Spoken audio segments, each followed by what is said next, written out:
Now look at this beautiful machinery in which we are producing this folic acid, active form of folic acid from PABA. Okay, PABA, it will enter the bacterial cell, then it will ते कुठे जाणार ते ना अशी जी machine आहे आपली जशी चेकिंगची machine असते गेटवर, त्याचं नाव काय डायहायड्रोटेरोइड सिंथेसिस, म्हणजे डायहायड्रोटेरोइक ॲसिड सिंथेसिस करणारी मशीन. तिथे हा पाबा झाला. मग तो ना जेव्हा डायहायड्रोटेरिक ॲसिडमध्ये ग्लुटामेट येतो ना तेव्हा तो डायहायड्रोफोलिक ॲसिड बनतो. आणि मग हा डायहायड्रोफोलिक ॲसिडमध्ये इथे एक एन्झाईम येतो डायहायड्रोफोलिक रिडक्टेज, म्हणजे याच्यामध्ये जेव्हा अजून हायड्रोजन ॲड होतात ना तेव्हा हा टेट्राहायड्रोफोलिक ॲसिड बनतो, THFA. त्यालाच आपण फोलिक ॲसिड असं म्हणतो, ॲक्टिव्ह फॉर्म आहे. आणि हे वापरलं जातं DNA, RNA, प्रोटीन बनवण्यासाठी. तर काय होतं, जो सल्फोनामाइड्स असतात ना ते आणि पाबा हे सिमिलर सेम दिसतात. मग हा सल्फोनामाइड आगाऊपणा करतो. तो म्हणतो की पाबा तुझ्याऐवजी ना मीच जाऊन या डायहायड्रोटेरोइड सिंथेटिक एन्झाईमला बाइंड करतो आणि मग काय होणार, हा याचं गुलावणूक होणार, याची फसवणूक होणार याची. आणि मग डायहायड्रोटेरिक ॲसिड सिंथेसिस होईल का, नाही. मग त्या पुढच्या पण सगळ्या गोष्टी होणार नाही. मग फोलिक ॲसिड नाही बनणार, त्यामुळे DNA, RNA, प्रोटीन सिंथेसिस नाही होणार. मग बॅक्टेरियो इनिबिशन ऑफ बॅक्टेरियल ग्रोथ आहे, बॅक्टेरिया जे आहेत प्रेझेंट ते ना त्यांच्या पुढचे बॅक्टेरिया तयार करू शकत नाहीत, कारण की ते स्वतःमध्ये DNA, RNA, प्रोटीन वाढवू शकत नाही. ठीक आहे. नेक्स्ट आहे की जेव्हा आपण सल्फोनामाइडला या ट्रायमिथोप्रीम सोबत देतो, ज्याला की आपण क्वाट्रिमॉक्सेझॉल म्हणतो, कोट्रायमॉक्सेझॉल असं, कोट्रायमॉक्सेझॉल, ट्रायमिथोप्रीम आणि अधिक सल्फोमॉक्सेझॉल असं, ट्राय आणि मॉक्सेझॉल असं सोबत को. त्याच्यामध्ये काय होतं ना, 2 ठिकाणी ब्लॉकेज होतं, 2 ठिकाणच्या एन्झाईमचं ब्लॉकेज होतं. पहिल्यांदा कुठे होतं, डायहायड्रोटेरोइक ॲसिड सिंथेटेजवाला एन्झाईम, म्हणजे हा सिंथेसिस, ह्या ॲसिडचं सिंथेसिस होणार. आणि दुसऱ्यांदा डायहायड्रोफोलेट रिडक्टेजचं ब्लॉकेज होणार, म्हणजे हे फोलिक ॲसिड नाही बनणार. 2 ठिकाणी ब्लॉक झालं तर काय होईल की प्रोफाऊंड खूप जास्त फोलेट सिंथेसिसचा इनिबिशन होईल, कमी होईल. आणि याचा सिनर्जिक इफेक्ट असल्यामुळे हे बॅक्टेरिसाइडल असेल. जो सेल तिथला आहे ना तो पर्टिक्युलर बॅक्टेरियल सेल तो स्वतः पण मरेल आणि तो पुढं त्याचं प्रोजनी पण बनवू देणार नाही. आणि तर असे आपण 2 पाथवे बघितले, 2 रोड बघितले. फर्स्ट ब्लॉक कुठे झाला, सल्फानी बनवलं, सल्फानी ब्लॉक केला. आणि दुसरा ब्लॉक ट्रायमिथोप्रीमने केला. आणि सल्फामिथॉक्सिझॉल आणि ट्रायमिथोप्रीम याला आपण काय म्हणतो, ट्रायमॉक्सिझॉल, कोट्रायमॉक्सिझॉल म्हणतो. No folate no growth. ठीक आहे. आणि सिलेक्टिव्ह टॉक्सिसिटी का असते, बॅक्टेरियामधलाच का मारते, ह्युमनला का नाही मारत. ह्युमन डाएटमधून फोलिक ॲसिड घेते, तो काय पाबापासून फोलेट सिंथेसिस नाही करते, पण बॅक्टेरिया आहे ना फोलिक ॲसिड घेऊ शकत नाही बाहेरून, त्यामुळे त्याला पाबापासून सिंथेसाइज करावं लागतं. आणि सिंथेसिस वेळेस सल्फोनामाइड घेऊन असा त्याला दगा देतो. Talking about the uses of sulphonamides, specially the cotrimoxazole, it has wide spectrum and ते खूप जास्त इन्फेक्शन्समध्ये यूज केलं जातं. सगळ्यात आधी UTI, commonly caused E coli proteases mirabilis आपण बघितलं होतं. मग हे क्वाट्रिमॉक्सेझॉल आहे ना युरिनमध्ये कॉन्सन्ट्रेट करून त्याला मारून टाकेल. प्रोस्टायटिसमध्ये ड्रग ऑफ चॉईस आहे क्वाट्रिमॉक्सेझॉल. प्रोस्टॅटिक फ्लुइडमध्ये व्यवस्थित जाणार. हे ट्रायमिथोप्रीम आहे ना बेसिक असतं, त्याच्यामध्ये ॲसिडिक प्रोस्टॅटिक फ्लुइडमध्ये ट्रॅप होत असतं. RTIमध्ये बघ कुठे कुठे आहे, sinusitis, bronchitis, otitis media, then typhoid fever. हे बघायचं ना, फोटो लक्षात ठेवतो. किडनीमध्ये म्हणजे UTIमध्ये प्रोस्टायटिस, RTIमध्ये, देन टायफॉइड फीवरमध्ये DOC तर सिप्रोफ्लॉक्सिसिन आहे, पण अल्टरनेटिव्ह ड्रग असतो. डायरिया डिसेंट्रीमध्ये पण आहे, यूज करतो क्वाट्रिमॉक्सेझॉल. नो कार्डिओसिसमध्ये पण क्वाट्रिमॉक्सेझॉल ड्रग ऑफ चॉईस आहे. आणि STI, शंकराइड क्लॅमिडिया, गोनोरिया, अल्टरनेटिव्ह STDजमध्ये, निमोनियामध्ये पण DOC आहे. मेलिओइडोसिसमध्ये आणि हे टॉक्सोप्लाझ्मोसिस विथ पायरिमिथामाइन, कॉम्बिनेशन ऑफ पायरिमिथामाइन आणि सल्फाडायझिन किंवा सल्फाडॉक्सिन आणि अलॉंग विथ फोलिक ॲसिड देतो आपण फॉर ट्रीटमेंट ऑफ सेरिब्रल टॉक्सोप्लाझ्मोसिस. आणि टॉपिकल सल्फोनामाइड्समध्ये बघ हे तर टॉपिकलच्या आधी बघा, सिल्वर सल्फाडायझिन, सुडोमोनाज आपण मारतो. आणि सिल्वर आयनची अँटीबॅक्टेरियल ॲक्शन असते, स्वतःची ॲडिशनल अँटीबॅक्टेरियल ॲक्शन असते. मॅफेनाइड पण बर्नसाठी यूज करतो आपण, हे क्लॉस्ट्रिडियाला पण मारतो, सुडोमोना ग्राम पॉझिटिव्ह ग्राम निगेटिव्ह बॅक्टेरियासोबत. आणि पसमध्ये काम नाही करत. ठीक आहे, मॅफेनाइड जे आहे पस असेल तर काम नाही करत. कार्बोनिक अनहायड्रेजला ते इनिबिट करतो आणि मग त्याचे ॲडवर्स इफेक्ट्स सल्फॅसिटेमाइडचे ड्रॉप्स यूज केले जातात बघ. ठीक आहे. आणि दुसरी गोष्ट बघायची ॲडवर्स इफेक्ट्स ऑफ सल्फोनामाइड्स. इथे क्रिस्टल युरिया आपण वाचले सगळं, एकदा बघून घेऊ. दुसरं आहे हायपर सेन्सिटिव्हिटी रिॲक्शन, इथे ना ड्रग फीवर म्हणून एक ॲड कर, जे की 7 ते 10 दिवसानंतर होतो हे घेतल्यानंतर, ड्रग घेतल्यानंतर. कर्निक्टेरस बघ काय असतं, जेव्हा बिलिरुबिन मेंदूमध्ये जातो तेव्हा हे सगळं होत असतं. बेबीमध्ये काय काय क्लिनिकल फीचर्स दिसतील, देन पेशंटमध्ये इथं कोणकोणते फीचर्स दिसतील. ठीक आहे. नंतर हिमोलायटिक अनिमियामध्ये कसं होतं बघून घ्यायचं, कारण बघून घ्यायचं क्लिनिकल फीचर्स काय काय आहेत, दुसरे साईड इफेक्ट्स काय काय आहेत बघ. ठीक आहे. आणि इथे ना युजेसमध्ये एक गोष्ट बघायची नाही की स्पेशल यूज इन्फ्लेमेटरी कंडिशन्समध्ये सल्फासॅलाझिनचा, कोलॉनमध्ये ते बॅक्टेरियाचं क्लिवेज होत असतं, पण ते न व्हावं म्हणून आपण इथे ड्रग्स देतो हे सगळं. आणि क्वाट्रिमॉक्सेझॉलचे आहे क्वाट्रिमॉक्सेझॉल, त्याच्यामध्ये सल्फामिथॉक्सेझॉल आणि ट्रायमिथोप्रीम असते, TMP. टाईमपासमध्ये M ॲड करायचं आणि मिथॉक्सेझॉलचं M इथे टाईमपासमध्ये टाकायचं. ठीक आहे. Introduce then the bacteria wants to multiply and to divide it must need its DNA, RNA, protein. But for making all these things, the bacteria त्याच्याकडे स्पेशल व्हिटॅमिन हेल्पर असलं पाहिजे, folic acid, टेट्राहायड्रोफोलेट असलं पाहिजे. ह्युमन्सच्या डाएटमधून folic acid घेतात, पण bacteria ते स्वतःचं folic acid produce करत असतात. त्यामुळे ते लोकांना पाबापासून पॅरामिनोबेंझोइक ॲसिडपासून स्वतःचं फॉलिक ॲसिड बनवत असतात. तर पाबाचं डायहायड्रोटेरिक ॲसिड बनतं, मग डायहायड्रोफोलिक ॲसिड बनतं, मग टेट्राहायड्रोफोलिक ॲसिड बनतं आणि मग त्याचं DNA, RNA बनत असतं. तर सल्फोनामाइड काय करतो, हा ना पाबासारखंच दिसत असतो सल्फोनामाइड. मग बॅक्टेरिया कन्फ्यूज होतो, कारण त्याला पाबापासून फॉलिक ॲसिड बनायचं असतं. बॅक्टेरिया कन्फ्यूज होतो आणि तो म्हणतो की आला पाबा आला, मग तो ना ह्या फेक पाबाला घेऊन मग त्याला वाटतं की मी फॉलिक ॲसिडच बनवतो. आणि sulphonamide occupies the enzyme dihydropteroate synthesis, so folic acid production stops. आणि हे बनत पाबापासून फॉलिक ॲसिड बनताना डायहायड्रोटेरोइड सिंथेसिसवाला एन्झाइम गरजेचं असतं. फॉलिक ॲसिड नाही बनणार, न्यूक्लिक ॲसिड नाही बनणार, मल्टिप्लिकेशन नाही होणार, बॅक्टेरियोस्टॅटिक आहे, ग्रोथ बॅक्टेरियाची संपणार, प्रोलिफरेशन नाही होणार आणि existing bacteria they are not killed.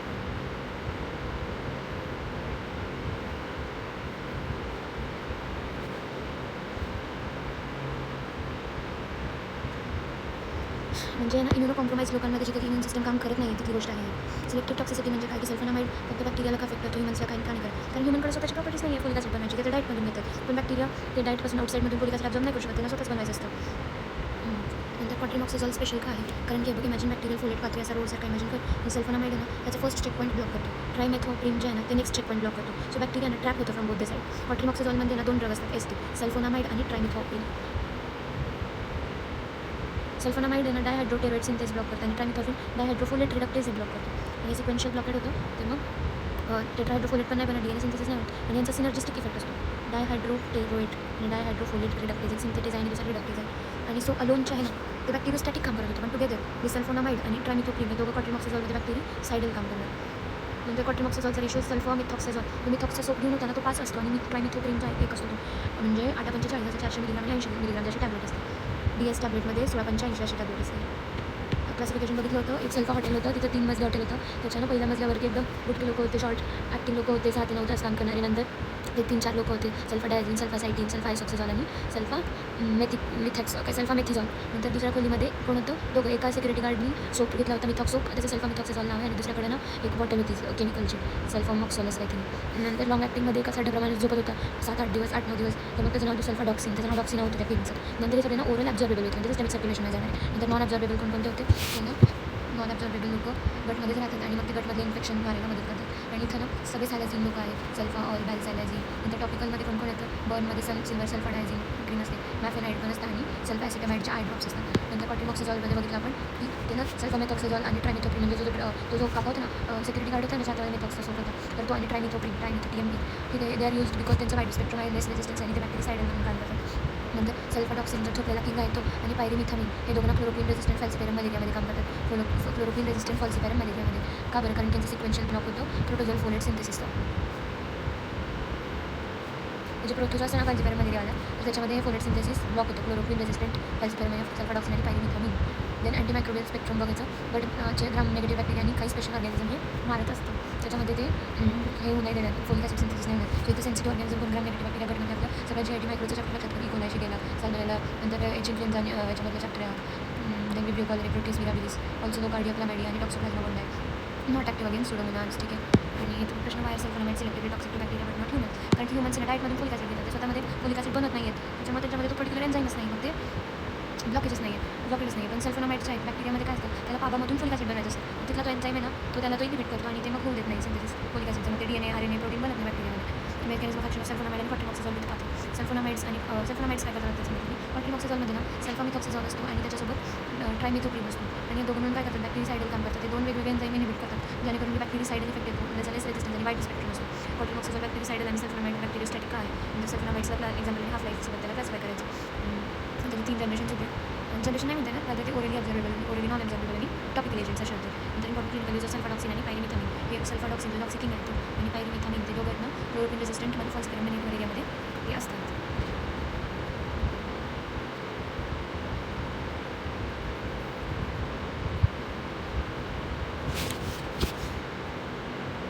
Sulphonamides डायहायड्रोटेरोइड सिंथेसला inhibit करतो. डायहायड्रोटेरोइड आणि सल्फोनामाइडचं बघितलं स्ट्रक्चरल ॲनालॉग ऑफ पाबा आहे तो. म्हणजे काय म्हणणार, बॅक्टेरियाला वाटणार की हा पाबाच आहे घ्यायला आणि मग ते कम्पिटेटिव्हली इनहिबिट द डायहायड्रोटेरोइड सिंथेटिस. म्हणजे डायहायड्रोटेरोइड सिंथेटिसमध्ये पाबाला जाऊन घुसून त्याला ॲक्टिवेट करायचं असतं, पण हे दोघं सेम दिसतात म्हणून हा याला जाऊन इनहिबिट करतो, जेणेकरून की पुढे त्याचं फोलिक ॲसिड बनत नाही, त्याचं पुढे डायहायड्रोफोलेट बनत नाही. बॅक्टेरियोस्टॅटिक आहे, म्हणजे एक्झिस्टिंग जे नॉन प्रोलिफरेटिंग बॅक्टेरिया ते जमणार, पण त्याचं प्रोलिफरेशन नाही होऊ देणार, ग्रोथ नाही होऊ देणार. क्वाट्रिमॉक्सिझॉलमध्ये ना सल्फा हे सांगितलं होतं मी, सल्फोनामाइड का ब्लॉक करते आणि डायहायड्रोटेरोइड सिंथेटिस आणि ट्रायमेथोप्रिम का ब्लॉक करतो डायहायड्रोफोलेट रिडक्टेज. एक सिंथेटिस आणि दुसरं डायहायड्रोफोलेट रिडक्टेज ब्लॉक करतो.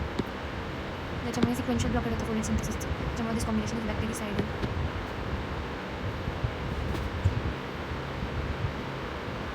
सल्फोनामाइड एकच स्टेप ब्लॉक करते फोलेट सिंथेसिसमध्ये, पण क्वाट्रिमॉक्सिझॉलला 2 सिक्वेन्शियल एन्झायमॅटिक स्टेप ब्लॉक होत आहे, त्याच्यामुळे तिथे बॅक्टेरियल डेथ होते. नंतर आपण याला सल्फोनामाइड्सला क्लासिफाय केलं आणि टॉपिकलमध्ये सल्फासिटामाइड, मॅफेनाइड आणि सल्फाडायझिन.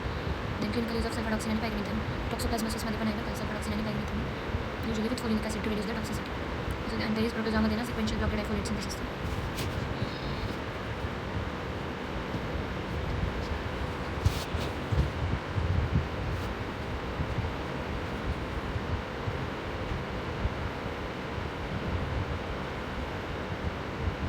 या दोघांचं स्ट्रक्चर बघ किती सेम आहे. त्या दोघांना कोणत्या एन्झाईममध्ये घुसायचं आहे? त्या दोघांना डाय हायड्रोटेरोइड सिंथेटेजमध्ये घुसायचं आहे ह्या दोघांना.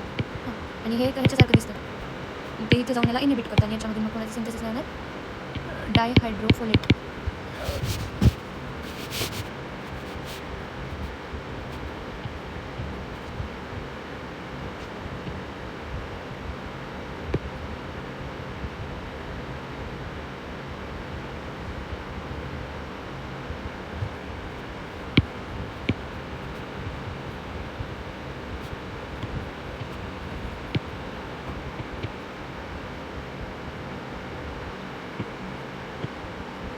फोलिक ॲसिडमधून टेट्राहायड्रोफोलिक ॲसिड बनतं माहिती आहे. याच्यामधून आहे ना आता एक रिडक्टेज म्हणजे यामधून O2 किंवा H जात असेल आणि मग टेट्राहायड्रोफोलिक ॲसिड बनतं. ऑक्सिजन जातं आणि नाही ना त्याच्यामध्ये ना जेव्हा H ॲड होत असेल ना तेव्हा टेट्राहायड्रो बनतं आणि ते न्यूक्लिक ॲसिड अमिनो ॲसिडला RNA DNA प्रोटीन बनत असतं. हे मॅनमध्ये झालं. आणि बॅक्टेरिया कसं होतं बघ, डायहायड्रोप्टेरिन पाबा, कारण लोक ना डायरेक्ट फोलिक ॲसिड आपण डाएटमधून घेत असतो, पण बॅक्टेरियामध्ये कसं होतं डायहायड्रोप्टेरिन आणि पाबा जे आहे ते दोघं बाइंड करतात. त्याच्यावरती डायहायड्रोटेरोइड सिंथेटेज असतं म्हणजे मग डायहायड्रोटेरोइडचं सिंथेसिस होतं, ग्लुटामेट येतो, मग ते त्यांना टेरोइड जातं, हे फोलेट येतं. आणि जर रिडक्टेज झालं ना डायहायड्रोफोलिक ॲसिडमध्ये ते रिडक्शन इज नथिंग बट इथं H येणं हायड्रोजन येणं आणि आलं की मग डायहायड्रोचं टेट्राहायड्रो बनतं. देन क्लासिफिकेशन बघितलं, क्वाड्रिनॉक्सिझॉल बघितलं, अँटीबॅक्टेरियल स्पेक्ट्रम बघितलं, देन हे दोघं कॉम्बिनेशन बघितले. ओके, आणि अजून किती काही गोष्टी घेतलं. Pyrimethamine like is also block the hydrofolate reductase आणि पायरिमिथामिन पण इथं result of negligible activity against bacteria. Looking into the mechanism of action of cells and blender, their antibacterial effects can be overcome by excess of PABA. That is why some local anesthetics such as procaine, which is PABA extract, can antagonize the effects of sulfonamides. ह्यांच्याकडे sulphonamide जेव्हा खूप जास्त जात होतं ना तेव्हा काय करायचं,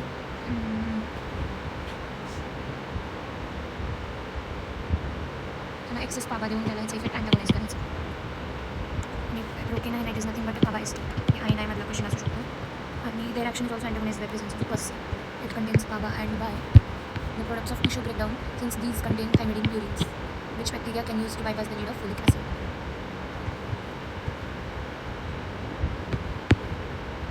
त्याच्यामध्ये थायमिडीन प्युरिन असतं जे की बॅक्टेरिया यूज करतं त्याची फोलिक ॲसिडची जरूरत भागवण्यासाठी, breakdown tissue breakdown products.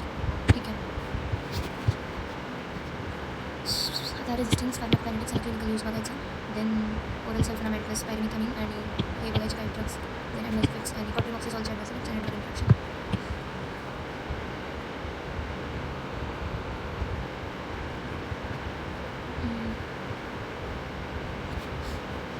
Bacteria ना सल्फोनामाइडचा रेजिस्टन्स डेव्हलप करतात, कसं पाबा प्रोडक्शन वाढवतात, नंतर डायहायड्रोटेरोइड सिंथेटेज ऑल्टर करतात, त्यांचा एन्झाईम जो आहे ना तो बदलणार. म्हणजे ना त्या बेसिकली सल्फोनामाइडला हिडत काढायचं. म्हणजे तू घे पण आहे ना माझ्यावरती कामच नाही, तू आलास पण मी माझा पाबा वाढेल, मग माझ्या त्या एन्झाईमवरती मी माझी ॲक्शन वाढेल पाबाची.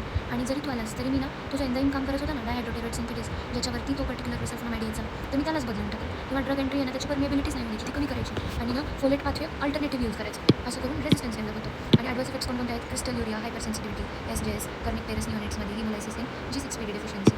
ठीक आहे, हे सगळं आपण बघितलं होतं मला वाटतं. देन हाय युजेस ऑफ क्वाड्रिनॉक्सिझॉलचे युजेस बघा, UTI, prostatitis, RTI, typhoid, diarrhoea, nocardiosis, STD, pneumocystis, pneumonia. ठीक आहे. नंतर रेजिस्टन्स बॅक्टेरिया कसं आउटस्मार्ट सल्फाला कसं हरवतात. सल्फोनामाइड पाबाला ब्लॉक करत असतो, पाबाला तिथं दिसून असतो आणि फोलिक ॲसिडचा रोड ब्लॉक करत असतो. पण बॅक्टेरिया ना स्मार्ट क्रिमिनल, त्यानं मच पाबा वाढवतात. मग बॅक्टेरिया फ्लड द सिटी पाबाचं सल्फोनामाइडला नीज द कॉम्पिटिशन आणि over product of PABA overcomes the sulfonamide infusion. त्यांनी चेंज केलं. सल्फोनामाइड्स कुठे ॲक्ट करतात, डायहायड्रोटेरोइड सिंथेटेज होतं. पण बॅक्टेरिया नाही एन्झाईमला म्युटेट करून बदललं. तू ये सल्फोनामाइड पण तुला मी जागाच देणार नाही धरायला. Now the drug no longer fits.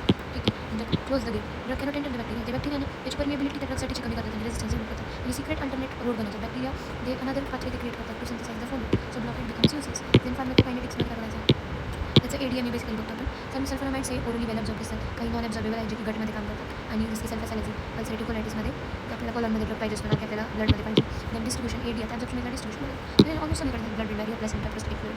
आणि याची मोनोक्वाड्रिनॉक्सिझॉल वर्क्स इन प्रोस्टेटिस, कारण ते कुठे जाते प्रोस्टेटिक फ्लुइडमध्ये जाऊ शकते ना, त्यामुळे प्रोस्टेटिसमध्ये आपल्याला काम करू शकतं. त्या ॲब्झॉर्प्शनमध्ये डिस्ट्रिब्युशन घेतलं तर एन्फॉल मेटाबॉलिझममध्ये लिव्हरमध्ये ना ते पर्टिक्युलर सल्फोनामाइड ॲसिटायलेटेड मेटाबॉलाइट्स बनवतं. पण याचं प्रॉब्लेम काय असतो, हे जे मेटाबॉलाइट्स आहेत ना ते ॲसिडिक युरिनमध्ये व्यवस्थित सॉल्युबल नसतात. किंवा जे क्रिस्टल्स आहेत तर ते किडनीमध्ये प्रेसिपिटेट होतात. त्याच्यामुळे क्रिस्टल युरिया पण कळलं का, सल्फोनामाइड लिव्हरमध्ये गेलं त्याने तिथं ॲसिटायलेटेड मेटाबॉलाइट म्हणजे ॲसिटाईल त्याच्यामध्ये ॲड केलं. मग काय झालं की हे जे मेटाबॉलाइट्स आहेत ते सल्फोनामाइड तुटून जे ॲसिटायलेटेड प्रोडक्ट बनले तर ते ना ॲसिडिक युरिनमध्ये सॉल्युबल आहे, इनसॉल्युबल आहे, त्याच्यामुळे क्रिस्टल बनलं. तेव्हा क्रिस्टल युरिया रिनल टॉक्सिसिटी होणार. आता नेक्स्ट क्लिनिकल युजेस बघायचे सल्फोनामाइड्सचे. पेशंट आला ओपीडीमध्ये UTI झाली, मुलगी आली आहे, बर्निंग मिक्चरेशन आहे, कॉमन बॉथ इक्वल ॲट्रोपिस मिराबिलिस असतं. डॉक्टर क्वाड्रिनॉक्सिझॉल देतो आणि कारण की ड्रग कन्सन्ट्रेट्स इन द युरिन. कॉटनमॉक्सिझॉल आपण बघितलं होतं की कुठं कुठं जात असतं ते सगळं ब्लडमध्ये वगैरे सगळीकडे फिरत असतं. आणि कॉटनमॉक्सिझॉलमध्ये काय असतं सल्फामिथॉक्सिझॉल आणि ट्रायमिथोप्रिन असते. आणि प्रोस्टेट अंगल प्रोस्टेटाइटिस याच्यात पण कॉटनमॉक्सिझॉल दिलं कारण ते प्रोस्टेटिक फ्लुइड नाही करतं. ट्रायमिथोप्रिन जे आहे तर is basic gets trapped in the acidic prostate. Excellent prostatic penetration असते कॉटनमॉक्सिझॉलचं ट्रायमिथोप्रिनचं. आणि ENT कान नागेश पेशंट आहे त्याला सायनिटायटिस ब्रॉन्कायटिस ऑटायटिस मीडिया झाले त्याच्यामध्ये कॉटनमॉक्सिझॉल दिलं स्पेशली फॉर निमोकोकस H इन्फ्लुएन्झा. आणि टायफॉइड पेशंटमध्ये आपण टायफॉइड पेशंटमध्ये जो सिप्रोफ्लॉक्सासिन फर्स्ट चॉईस असतो. सिप्रोफ्लॉक्सासिन आपण बघितलं होतं. सिप्रोलिस अँटीसिडोमोनल आहे आणि फ्लोरोक्विनोन आहे. पण याचे cotrimoxazole may be use alternative traveller diarrhoea E coli Shigella कॉलरमुळे आणि ते पण कॉटनमॉक्सिझॉल तर घालू शकतो.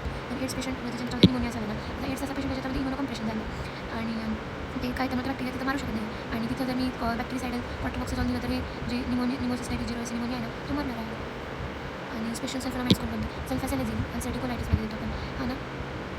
बॅक्टेरियामध्ये कोलांमध्ये ना बॅक्टेरिया काय करतात सल्फासॅलिझिनला मिसॅलिझिन बनवतात आणि जे की अँटी इन्फ्लेमेटरी आहे. मिसॅलिझिन लक्षात घाला आहे नव्हता कोलांमधला आणि सल्फा पायरिडिन कॅरियरमध्ये पण हे सल्फासॅलिझिन तुटत असतं. अल्सर्टिकोलायटिस रुमेटॉइड आर्थरायटिसमध्ये ट्रॅव्हल जातात. टॉपिकल एजंट सिल्वर सल्फाडायझिन वन पेशंटमध्ये देतो याच्यामध्ये सिल्वर का असतं कारण की silver ions themselves kill the bacteria. आणि ऑल्सो सिडोमोनल्सला पण ऑल्सो सिडोमोनल्स आणि थर्मोप्रोफाइलिंग बर्न्स आपण माहिती की बर्न्स पेशंटमध्ये जे आहे ना सिडोमोनल इन्फेक्शन कॉमन असतं याला मारण्यासाठी आपण सिल्वर सल्फाडायझिन दिलेलं आहे. मॅफेनाइड बघितलं होतं ते पण बर्न्समध्ये देतो आणि त्याचं स्पेशल ॲडव्हान्टेज काय आहे की ना हे इवन इन प्रेझेन्स ऑफ पस काम करतं. पण इथं ना प्रॉब्लेम आहे इरॅशन म्हणजे कसं आहे मेटाबॉलिक ॲसिडोसिस कॉज करते मॅफेनाइड. आणि ॲसिडोसिस का कॉज करते कारण की कार्बनिक अनहायड्रेट्स हे मॅफेनाइड आहे ना इनिबिट करतं. त्याच्यामुळं H2CO3 ची जी मात्रा आहे ना बायकार्बनिक ॲसिडची ती वाढली. देन सेल्फ ॲसिटाइड आयड्रोगाइड ट्रॅकोमॅनी बॅक्टेरियल कंजंक्टिव्हायटिसमध्ये सेल्फ ॲसिटाइड देतात. ॲडवर्स इफेक्ट क्रिस्टल कसं झालं होतं आपल्या लक्षात आहे किडनीजमध्ये स्टोन बनते ॲसिटायलेटेड मेटाबॉलाइट्स ॲसिडिक युरिनमध्ये प्रेसिपिटेट होतात आणि आपण पाणी प्यायला द्यायचं पेशंटला युरिन अल्कलाइनाइज करायचं. ट्रिपल सल्फा कॉम्बिनेशन द्यायचं जेणेकरून की प्रिव्हेंशन ट्रिपल सल्फा कॉम्बिनेशन काय बघून घेत ना आयनामध्ये विचारू शकतो. हायपरसेन्सिटिव्हिटी आहे ना रॅश ड्रग फीवर इओसिनोफिलिया हे स्टीव्हन्सन जॉन्सन सिंड्रोम कॉज करतो. इमॅजिन पेशंट त्याची skin peeling dramatical then kernicterus in units commence new born blood sulfonamides आहेत ना आता हे बिलिरुबिनला डिस्प्लेस करतात अल्ब्युमिन. त्यामुळे free bilirubin immature blood brain बॅरियरला क्रॉस करतो आणि ते बेझल गँगलिया सबथॅलेमिक न्यूक्लियामध्ये जाऊन बसतं आणि कर्निक्टेरस होतं बेबीमध्ये. आणि ह्याला ना बेबीजमध्ये लेट प्रेग्नन्सीमध्ये अवॉइड करायचं आहे. Sulfa free bilirubin enters the baby brain. आणि हिमोलायटिक आणि मॅजिक स्पीड डेफिशियन्सीमध्ये कसं होतं का होतं कारण की ऑक्सिडेटिव्ह स्ट्रेस झालं की आधीचं डिस्ट्रक्शन होतं याचं पण कारण असं बघू. ड्रग इंट्रॅक्शन सल्फोनामाइड आहेत ना प्रोटीन बाउंड ड्रग्सला डिस्प्लेस करतात आणि टॉक्सिसिटी वाढवतात. म्हणजे ना जे ओरल अँटीकॉग्युलेंट सल्फोनाइल्युरेज मिथोट्रेक्झेन हे सगळे ड्रग्स आहेत प्रोटीनला बाउंड असतात. मग हे काय करणार आहे प्रोटीनला बाउंड नाही ठेवणार त्याला डिस्प्लेस करणार आहे टॉक्सिसिटी करणार जसं की ओरल अँटीकॉग्युलेंट सल्फोनाइल्युरेज आणि मिथोट्रेक्झेन. बट ॲस्पिरिन एनसेड आहेत ना ते ह्या प्रोटीन बाउंड सल्फोनामाइडला डिस्प्लेस करू शकतात आणि सल्फोनामाइडची टॉक्सिसिटी करू शकतात ॲस्पिरिन आणि NSAIDs. Then why do sulfonamides cause crystalluria आणि how it is prevented explain kernicterus cause by sulfonamides why contraindicated in pregnancy right mechanism of sulfonamide resistance, then what enumerate clinical uses of cotrimazole and compare silver sulfadiazine and methionine in the burn patient. So sulfonamide क्रिस्टल्युरिया का होतं बघ कारण की ते ना ॲसिटायलेटेड मेटाबॉलाइट्स बनतात लिव्हरमध्ये जे की ॲसिडिक युरिनमध्ये ना पुअरली इनसॉल्युबल असतात आणि ते मग अक्युमुलेट होतात किडनीमध्ये क्रिस्टल्युरिया होतो रिनल ऑब्स्ट्रक्शन होतं रिनल टॉक्सिसिटी होतं. याचं प्रिव्हेंशन कसं करायचं ट्रिपल सल्फा कॉम्बिनेशनमध्ये ना सल्फाडायझिन सल्फामिराझिन आणि सल्फामिथायझिन असे 3 ड्रग द्यायचे. मिराझिन कुठला असतं बघ सल्फामिराझिन सल्फाडाया मिरा आणि मिथा. Why triple sulfur? Because antibacterial action is additive, but their solubilities are independent, so less precipitation. Their solubilities are independent, त्यामुळे त्याचं प्रेसिपिटेशन होत नाही. देन कर्निक्टेरस सल्फोनामाइड्समुळे कसं होतं आपण बिलिरुबिनला ना अल्ब्युमिनला ना बिलिरुबिन असं बाइंड असतं प्रोटीन बाइंडिंग साईट असतात अल्ब्युमिनवरती बिलिरुबिन आणि सल्फोनामाइड काय करणार बिलिरुबिनला डिस्प्लेस करणार फक्त ब्लड ब्रेन बॅरियर युनिट्समध्ये मॅचर असतं त्याच्यामध्ये ते घुसणार आणि क्रॉस करणार त्याने ते बेझल गँगलिया सबथॅलेमिक न्यूक्लियामध्ये जाणार आणि त्याच्यामुळे कर्निक्टेरस म्हणजे बिलिरुबिन एन्स करतात. जेव्हा मेंदूमध्ये बिलिरुबिन जातो तेव्हा त्याला असं एक टेरस म्हणजे बिलिरुबिन आणि कर्न म्हणजे डोकं असतं डोक्यात जेव्हा बिलिरुबिन जातो ते मिळतं. त्यामुळे सल्फोनामाइडचं net trimester last trimester of प्रेग्नन्सीमध्ये देत नाही. मग सल्फोनामाइडचं रेजिस्टन्स कसं होतं आपल्याला सल्फोनामाइड्स आणि पापा सेम असतात आणि ते कोणत्या एन्झाईमवरती काम करत असतात डायहायड्रोटेरेट सिंथेसिस आणि मग ते काय करत असतात डायहायड्रोएट बनवतात आणि मग त्याच्यानंतर त्याचं डायहायड्रोफोलिक ॲसिड बनतात आणि त्याचं मग टेट्राफोलिक ॲसिड बनत असतं टेट्राहायड्रोफोलेट बनत असतं THF. पण यांना काय होतं मग आता आपल्याला रेजिस्टन्स करायचं म्हणजे सल्फोनामाइडनं काम नाही करायचं मग सगळ्यात आधी त्यांना पाबाचं सिंथेसिस वाढायचं ओव्हर प्रोडक्शन काम जसं काय करायचं ज्या एन्झाईमवर तो सल्फोनामाइड बाइंड होते त्यालाच बदलायचं आणि जरी त्याला बाइंड झाला तर मग काय करू शकतो आपण तो पुढे ना त्याची परमिएबिलिटी आपण कमी करू शकतो त्याला यूज नाही द्यायचं किंवा आपण फोलेट सिंथेसिसचे ऑल्टरनेटिव्ह पाथवे आपण यूज करू शकतो. Bacteria bypass block folate pathway जर कॉटरीमॉक्सिझॉलचे क्लिनिकल यूज बघ हे UTIमध्ये काम येते प्रोस्टायटिसमध्ये RS इन्फेक्शनमध्ये RTA टायफॉइड फीवरमध्ये अल्टरनेटिव्ह ड्रग आहे. टायफॉइड फीवरमध्ये मेन ड्रग सिप्रोफ्लॉक्सासिन असतो. बॅक्टेरियल डायरिया डिसेंट्रीमध्ये नो कार्डिओसिसमध्ये ड्रग ऑफ चॉईस आहे दिस कॉटरीमॉक्सिझॉलमध्ये 2 ड्रग येतात सल्फोमिथॉक्सिझॉल आणि ट्रायमिथोप्रिन TMP. देन आणि STIमध्ये शँक्राइड क्लॅमायडियल इन्फेक्शन गोनोरियामध्ये सुद्धा आहे पर्टिक्युलर आपलं कॉटरीमॉक्सिझॉल यूज होतं आणि निमोसिस्टिस जिरोसिस निमोनियामध्ये सुद्धा आणि drug of choice in AIDS patient आणि मेनली आयडोसिसमध्ये पण असतं. सिल्वर सल्फाडायझिन आणि मॅफेनाइडमध्ये कंपॅरिझन करायचं बन्समध्ये आता दोन्ही आपण ड्रग देत असतो आणि सिल्वरचं काम काय असतं ते ना सिल्वरचं काम काय असतं ते तिथल्या बॅक्टेरियाला किल करू शकत असतं आणि बन्समध्ये दोघं यूज होतात. सिल्वर सल्फाडायझिन आहे ना ते ब्रॉड स्पेक्ट्रम आहे आणि सुडोमोनासला पण किल करतो आणि मॅफेनाइड जे आहे ते ग्राम पॉझिटिव्ह ग्राम निगेटिव्ह बॅक्टेरियाज किल करतं आणि सुडोमोनाज आपण आणि क्लॉस्ट्रिडियाला पण किल करतो. पस आहे ना, जेव्हा पस असतो आपल्या बर्नमध्ये तेव्हा पण एमॅफेनाइड काम करत असतो, पण सिल्वर सल्फाडायझिन काम नाही करणार पस असेल. मग सिल्वर सल्फाडायझिनमध्ये ना सिल्वर आयन्स रिलीज होतात आणि हे ना मॅफेनाइड कार्बोनिक अनायड्रेज इनिबिशन करतं, त्याच्यामुळे मेटाबॉलिक ॲसिडोसिस इरिटेशन होतं आणि सिल्वर सल्फाडायझिनची मेजर प्रॉब्लेम आहे की सिस्टमिक सल्फा ॲब्झॉर्प्शन पॉसिबल असते त्यामुळे. पण तरी पण सिल्वर सल्फाडायझिन आहे ना, हा प्रिफर्ड ड्रग बर्नचा ड्रग आहे सिल्वर सल्फाडायझिन. ठीक आहे, चला असं प्रकारे चॅप्टर. सल्फाचे साईड इफेक्ट्स आता क्रिस्टल स्किन, बेबी ब्रेन आणि G6PD.